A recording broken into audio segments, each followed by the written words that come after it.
რა შეიძლებოდა მომხდარიყო და რაზე არ იყო საუბარი საზოგადოებაში, რაზეც 2 წელი ვიღაცეებმა, რომლებიც დღეს ხელს იბანენ, მთელ საზოგადოებას ტვენი უბურღეს.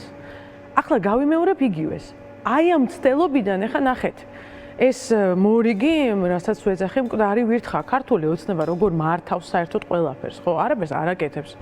აკეთებს მხოლოდ თავისთვის. უბრალოდ ესეთი ტაქტიკა, მკვდარ ვირთხას დააგდებს მაგიდაზე, ეს ეძახიან ამას და მე ყველა, აი რაც გააკეთა ყაველაშვილმა, ვიღაცა ფილოსოფოსები რო განიხილა. ეს ხო სერიოზული არ იყო. ეს იყო ეს ტაქტიკა, მკვდარი ვირთხის დაგდება მაგიდაზე, რაღაცა სისულელის თქმა, აბსოლუტურად რადიკალურის და მთელი საზოგადოება იმის მაგივრად რო ვთქვათ.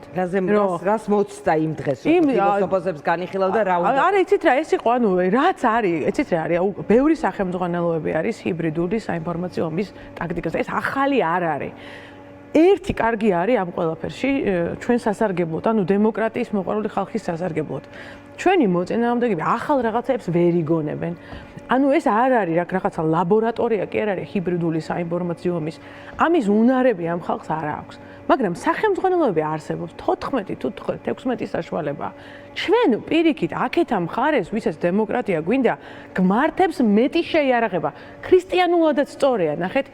რა წერია ბიბლიაში, რომ ჩვენ კი არ ვებძვით ვიღაცა ხორციელს და ვიღაცას იმას კონკრეტულ ბიძინას თუ ირაკლი ცოფიანს თუ ვიღაც არ ვებძვით, ჩვენ ვებძვით იმას, რასაც ისინი წარმოადგენენ და ამ მიმართებაში სრულიად შეიარაღებული უნდა ვიყოთ, წოდნით და არა ვართ.